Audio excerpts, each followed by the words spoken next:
Vous savez, le Seigneur Jésus a laissé dans les Écritures des enseignements sur plusieurs sujets. Et nous sommes dans Matthieu 25 qui adresse le sujet, en fait, le chapitre 24 et 25, du retour de Jésus. Lui qui va quitter après la résurrection, après l'ascension, et il va revenir un jour et il nous invite à être prêts. Et il nous en parle beaucoup dans ces deux chapitres. Et s'il en parle beaucoup, c'est parce que c'est tout un défi pour nous d'être prêts.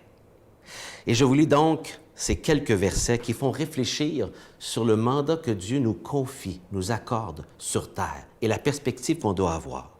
En effet, il en va comme d'un homme qui, partant en voyage, appela ses serviteurs. Et remarquez bien, ici en partant, il confie des choses à ses serviteurs. J'aimerais vous rappeler ici que nous sommes tous terriens, humains, serviteurs, qu'on le reconnaisse ou pas, serviteurs du Très-Haut, du Créateur, qui nous a donné la vie, et leur confia des biens.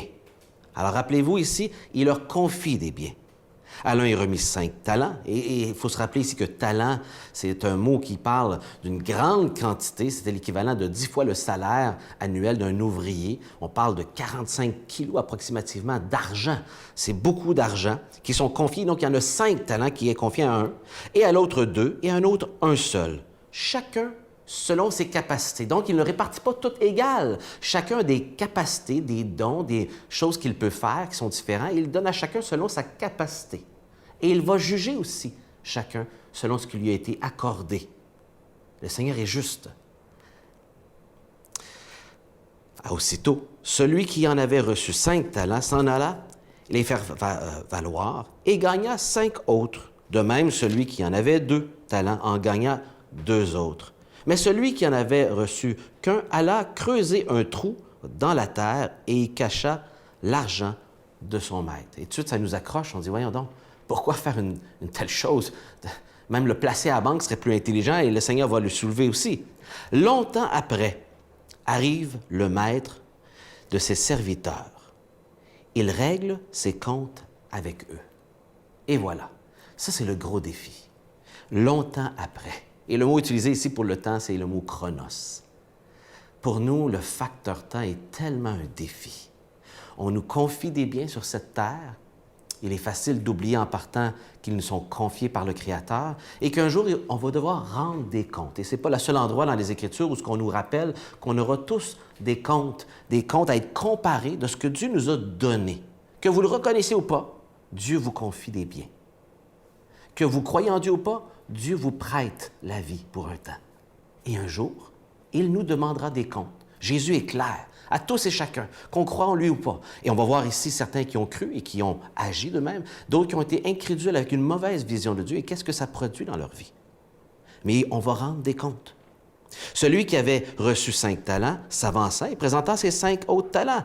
Et le maître dit, « Ah, tu as bien fait avec ce que je t'ai confié. Voici, je t'en donne 5 autres. » Son maître lui dit, « C'est bon, bien bon et fidèle serviteur.